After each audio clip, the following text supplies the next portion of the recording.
En 1978 abrieron el centro de día, debe ser uno de los primeros del país, ¿no? Y no solamente del país, sino de América. Fue el primer De hospital de día. América. Fue el primer hospital de día geriátrico que hubo en América.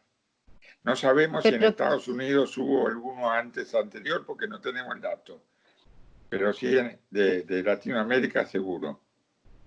cuéntenos, por favor, cuéntele a la audiencia de Vivir Plenamente, ¿cómo surge esa idea hace 40 años atrás, cuando obviamente los conceptos sobre geriatría y gerontología eran incipientes? El de geriatría inclusive, porque nosotros tenemos el hospital geriátrico gestado por la doctora Estela Manzioni, que lleva un poco más de 30 años.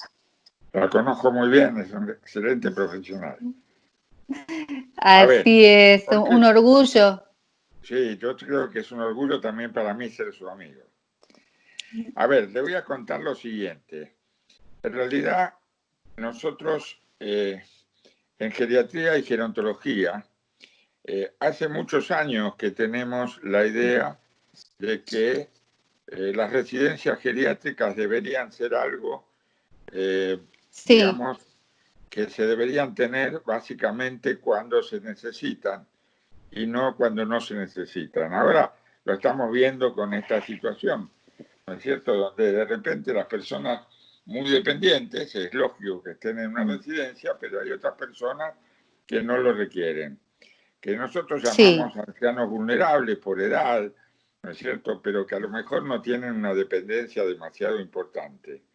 Y la internación geriátrica no es para nosotros una indicación correcta en estos casos. Por eso es que hace 42 años, ¿no es cierto? Nosotros hace 42 años, un 1 de abril, decidimos con un grupo de personas, esto lo habíamos hecho realmente, lo habíamos preparado para el PAMI, porque teníamos un médico que fue el maestro de todos nosotros, que era Sergio Tresvitevich.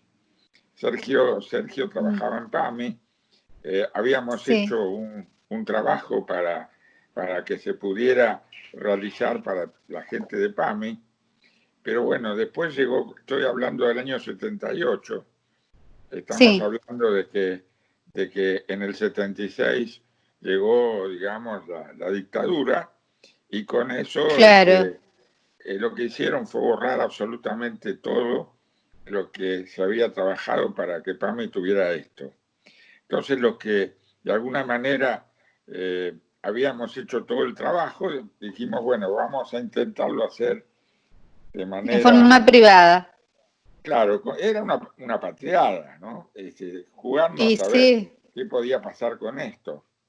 Y bueno, la cuestión es que lo hicimos y acá nos ve 42 años después. Doctor, y doctor, ¿de dónde toman la idea de gestar este centro de día? Bueno, en realidad la idea viene, digamos, el principio se llama Hospital de Día, y es una idea que viene, digamos, inglesa.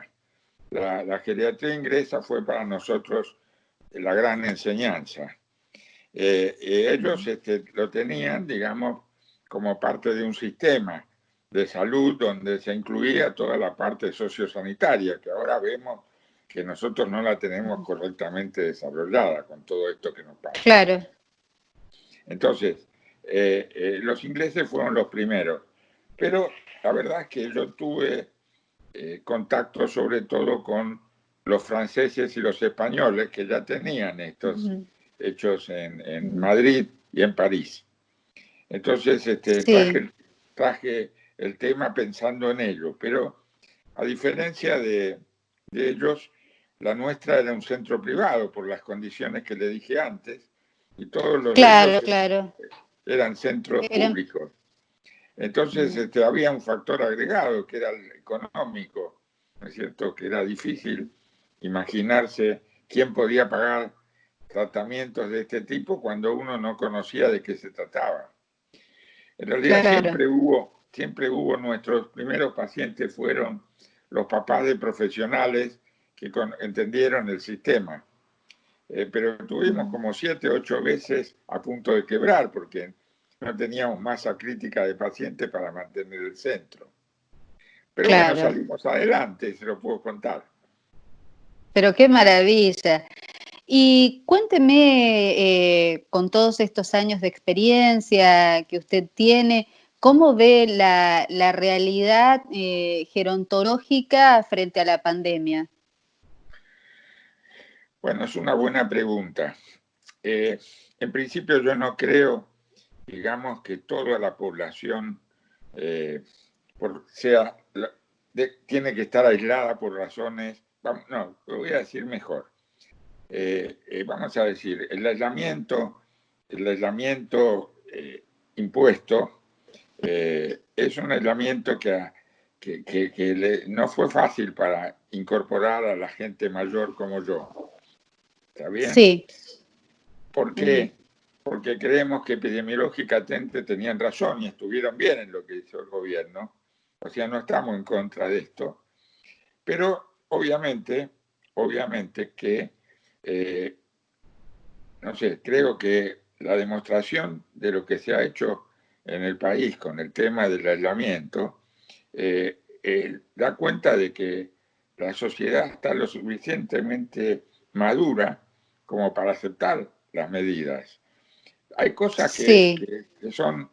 que no pueden ser dichas de la forma que fueron dichas, por lo menos dentro de la ciudad de Buenos Aires, que tuviéramos que andar por la calle con un papel y demás. Son cosas que duelen mucho, ¿es cierto? Porque hay un error en todo esto, a mi modo de ver, por supuesto que hay opiniones distintas, ¿no es Sí. cierto? Yo hablo de un distanciamiento social voluntario, ¿no es cierto? Si la Entiendo. gente se Sí. comportó de una manera correcta y lo hizo como lo hizo, si tiene necesidad de dar una vuelta a la manzana, debe poder hacerlo si no se acerca a los demás. ¿Está bien? Lo otro me suena demasiado rígido y tenemos que prepararnos realmente hacia una transición. Yo lo que veo desde el punto de vista gerontológico es, bueno, que primero se resguardó realmente a la población más vulnerable. Las muertes, obviamente, son mucho mayores a medida que uno tiene más edad, pero no solamente Sí. por razones fisiológicas de edad, sino porque hay comorbilidades, hay exceso de medicamentos, ¿no es cierto? Entonces, la verdad es que yo separaría, diría, no es una población homogénea la población mayor, es bastante Sin distinta. duda. Sí. Entonces, por ejemplo, vamos a ver el caso extremo, lo que estamos viendo como problema hoy, que son los establecimientos geriátricos, ¿no es cierto? Los establecimientos geriátricos son una necesidad. Yo trabajé toda mi vida para que haya una opción, pero nunca negué la importancia que tiene el establecimiento geriátrico. ¿Está bien? Sobre todo, sobre todos aquellos que generan espacio para las personas que tienen deterioros cognitivos importantes, que estamos hablando de personas con condición de Alzheimer y otros Sí, deterioros o con cognitivos. otros tipos de dependencias que requieren de terceras Sí, personas que no siempre están al alcance de ellos. ¿Está bien? Pero claro, por supuesto. hay muchas familias, digamos, que se resisten a esto y que lo tienen en casa, Sí, aún con dependencia, sí, que son así los es. pacientes Sí. que estamos tratando nosotros, ¿no es cierto? Entonces, yo creo que hay un tema primero, que esta población, la más vulnerable de todas, es la del geriátrico. Y yo creo que no es más vulnerable solamente por razones individuales, sino porque en los geriátricos está lo colectivo, son instituciones cerradas, como se pueden dar en las cárceles o se pueden dar en los monasterios, por ejemplo. También son lugares cerrados, donde si alguien se enferma es Sí. posible que contagie a los demás. Pero ¿por qué se enferma ese alguien? Porque no están dados los recaudos y los protocolos necesarios para que los profesionales que trabajan en ellos puedan entrar, digamos, a un lugar que debería ser como un quirófano. Está bien, debería ser un lugar, si entra un geriátrico, uno debería cambiarse de ropa, ponerse camisolín, ponerse lo mismo que se pone Cuando va a entrar a un quirófano. a la entrada a un geriátrico, ¿está bien? Porque es una zona, uno viene de un sector contaminado a un sector limpio. Y entonces cuando uno se acerca a un lugar de estas características, si no tiene un protocolo hecho en las instituciones y también público, ¿no es cierto? El riesgo mayor está puesto realmente en los profesionales que por razones de trabajo tienen que ir a, digamos, van a varios establecimientos al mismo tiempo, entran de uno, se meten en otro, y cuando se contagiaron en uno no les quiero contar. ¿Está bien? Sí, así que, exactamente. Yo creo que un punto muy importante en este momento es armar muy bien los protocolos de estos establecimientos. Algunos lo han hecho por propia voluntad, ¿no es cierto? Sí. Yo justamente, usted lo habrá visto en esas cartas que les mando, estoy provocando a la gente que los tiene para decir, a ver, cuenten su experiencia, porque la experiencia que tiene cada uno le puede servir a los demás. Lo vamos a poner en contacto, doctor, con los directivos de La Fabiana, que es una residencia geriátrica de acá, de la ciudad de Resistencia, que ha elaborado su propio protocolo. Ellos, desde el pasado 11 de marzo, si la memoria no me falla, ellos ya aislaron a sus residentes, claro. Impidiendo, digamos, que la familia tenga contacto con ellos. Solamente lo pueden hacer a través de los dispositivos, videollamadas y demás dispositivos que tienen. Y bueno, y así han hecho y se están manejando justamente en esta región, tanto Chaco como Corrientes, que son los que nosotros abarcamos periodísticamente, se están manejando con protocolos que manda el Ministerio de Salud Pública de Nación, y con los propios protocolos que han ido generando las instituciones y el mismo PAMI, ¿no? Así que sería muy interesante. Usted está haciendo un trabajo muy interesante con el relevamiento que está llevando adelante para los equipos de salud que atienden a los ancianos en cuanto a las estadísticas de las personas que son contagiadas y las que lamentablemente han fallecido y demás. Un trabajo muy interesante el que está llevando adelante, que después me gustaría que nos cuente. ¿Cómo no? Con mucho gusto. A ver, yo diría lo siguiente.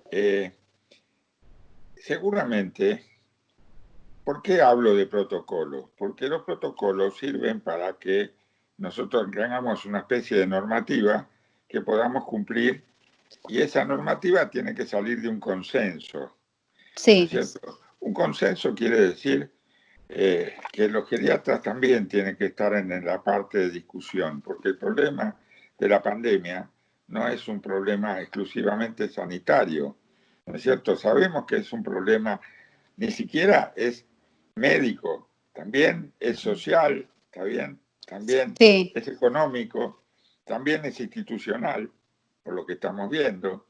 Entonces, yo creo que a mí me gusta mucho la gente que participa como expertos, infectólogos, porque nos enseñan mucho de las cosas que podemos hacer, pero a mí me parece que le están faltando la formación de un equipo, que sea un equipo asesor de características interdisciplinarias, porque el problema es complejo, no es un problema solamente médico o solamente sanitario. En el caso de las personas mayores, yo lo que veo, doctor, es que hay gran angustia generada por la imposibilidad de concurrir a las tareas que desarrollaban en forma cotidiana, llámese taller de bailes, de gimnasia de la mente, el salir a hacer sus compras habituales. También genera, y esto me lo han hecho saber, mucha angustia la forma en la que los periodistas presentamos las noticias. Me decía los otros días una señora, basta de decir que nos vamos a morir, sí sabemos que vamos a morirnos, pero ¿por qué todo el tiempo ahí recordándonos de que somos el grupo vulnerable y que si salimos no, nos vamos a contagiar del coronavirus y nos vamos a morir. Yo puedo salir y me choca un auto porque no escucho bien. O sea, también aturdidos un poco por la forma en la que se están presentando las noticias. Y es como que todos debemos replantearnos qué estamos haciendo en este tiempo desde nuestras áreas de competencia. ¿Cómo lo vive usted? ¿Cuál es la impresión que usted tiene sobre esto? Bueno, a ver, yo diría lo siguiente.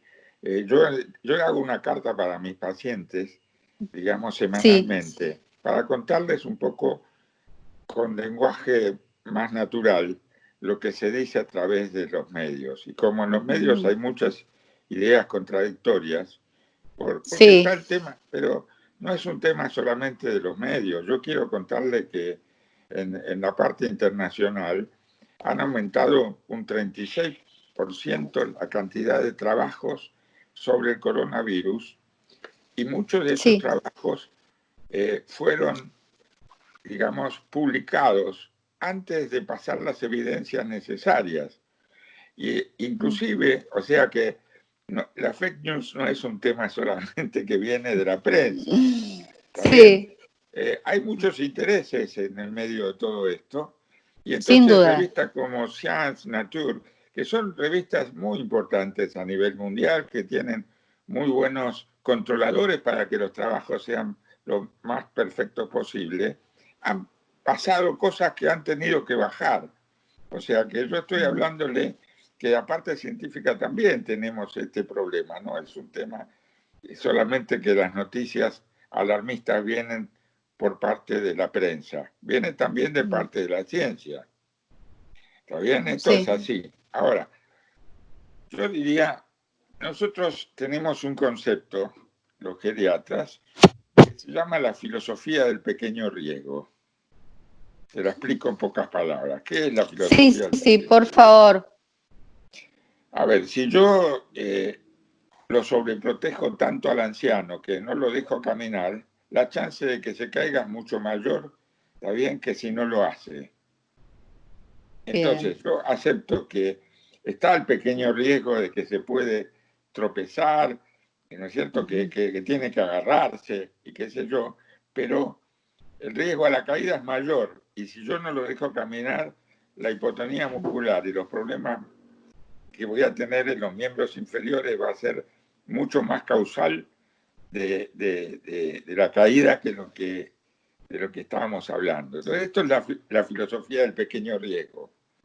Entonces, yo creo que ahora, frente a este episodio, estaremos pasando por un momento de transición hacia la flexibilización, ¿no es cierto? Tal vez en el caso de Chaco, en Corrientes está mejor la cosa, pero en Chaco, evidentemente... Sí, no hay punto de comparación. Nosotros acá en Chaco estamos muy comprometidos.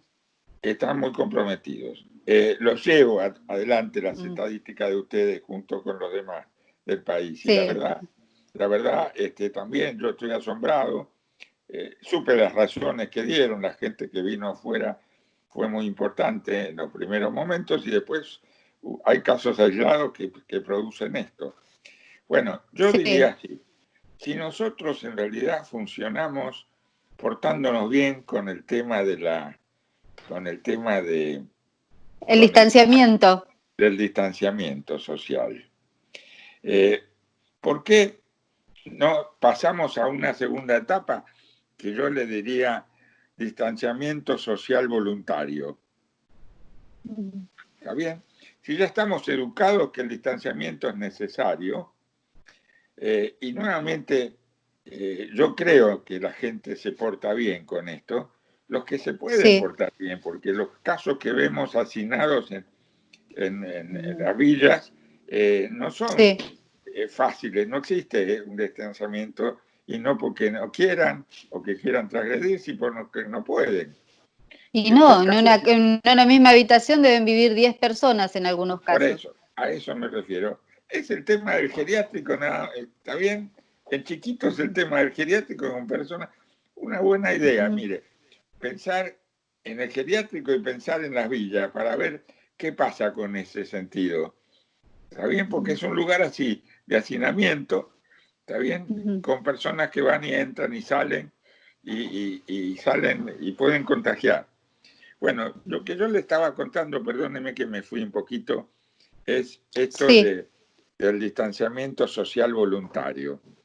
Esto quiere decir, si a mí me enseñan que realmente no es bueno contactarme con gente y que por eso me quedo en mm, casa, no sí, hay razón para que yo no pueda dar una vuelta manzana si no me paro a conversar con la gente, si llevo mi tapabocas, ¿está bien? Y si cuando vuelvo a casa me lavo suficientemente bien. Yo no creo que eso genere más casos.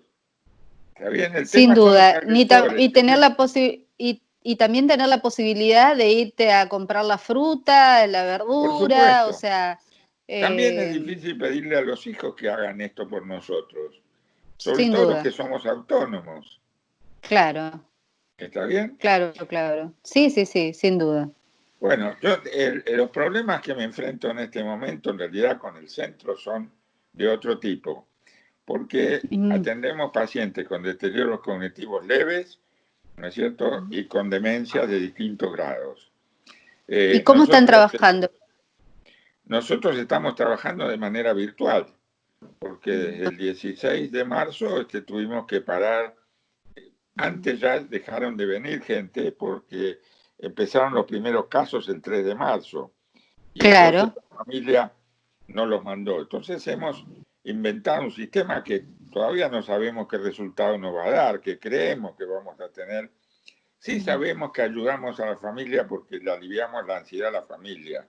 No estamos muy Sí. seguros cuánto podemos hacer a distancia con las personas que estamos atendiendo. La Y, gente que, vamos a decir, yo partí al revés, partí de decir, yo de esto no sé nada, no tengo ninguna experiencia. Tengo 42 ujú, años acá, pero de esto no tengo ninguna experiencia. Entonces veamos qué es lo que pasa. Hicimos ujú, como un rastreo de todas las familias.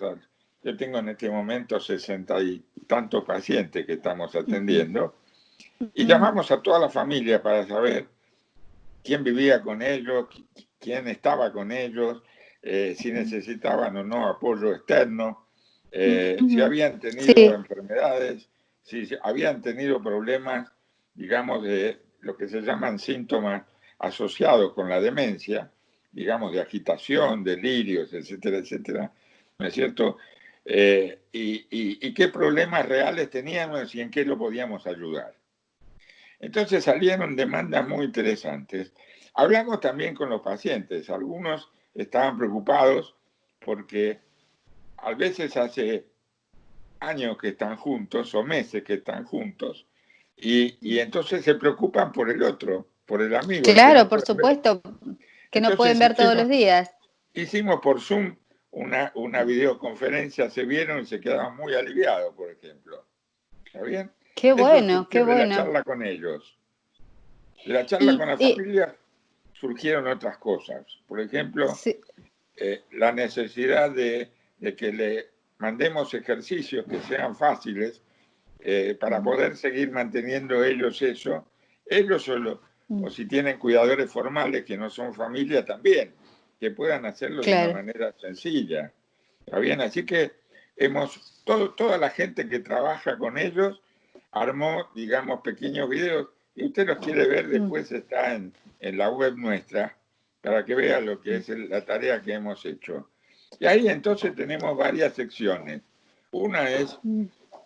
la que le comenté al principio, dar una idea a la Mm. familia de qué pasa con la evolución de la pandemia. La Claro, otra, la otra es, bueno, este trabajo que yo le conté, que son pequeños trabajos de musicoterapia, de arte terapia, de terapia ocupacional, de siempre estimulación por Zoom. cognitiva. Todo eso lo hace cada uno, cada profesional, todo está puesto en la web. Por eso le Perfecto. digo, si usted quiere la puede ver. ¿Está bien? Buenísimo. Sí, sí, Eh, sí. eh, bueno, lo que hemos encontrado, hasta ahora no puedo hablar de resultados, lo que hemos encontrado es un alivio en la familia, que le gusta que lo llamemos semanalmente, que se sienten acompañados, porque es una situación nueva. Ellos nunca estuvieron las 24 horas con un paciente con deterioro cognitivo Sin duda, que es un gran Entonces, desafío. es un gran desafío. Y la verdad, Sí. hasta ahora tenemos buenos resultados. ¿Qué sé yo? Hubo 2 personas que necesitaron asistencia psiquiátrica. Hacemos psicoterapia también para los que tienen un deterioro más leve y que están haciendo psicoterapia. También lo hacemos por Skype y telefónicamente. Y también con el médico psiquiatra para el control farmacológico. Bueno, eso es lo que podemos hacer, ¿no? No se nos ocurrió más nada porque la que se nos ocurrió viene de parte de lo que la familia o los ancianos nos pidieron. Fantástico. Bueno, doctor, esta es una primera conversación, Roberto, que estamos teniendo, así que hoy conocimos un poco más sobre lo que es el centro de día, el hospital de día, pioneros en América, como usted hacía mención al inicio de la charla. Así que le propongo que en una próxima conversación hablemos de las estadísticas que usted está elaborando para los profesionales de la salud con respecto al coronavirus. ¿Le parece? Me parece muy bien. Igual yo no soy un estadígrafo, soy un médico, simplemente que lo que estoy haciendo es señalándome a mis colegas ciertos aspectos de la gerontología y de la geriatría que pueden aplicarlo en sus charlas, que no son mías, sino que son de ellos también.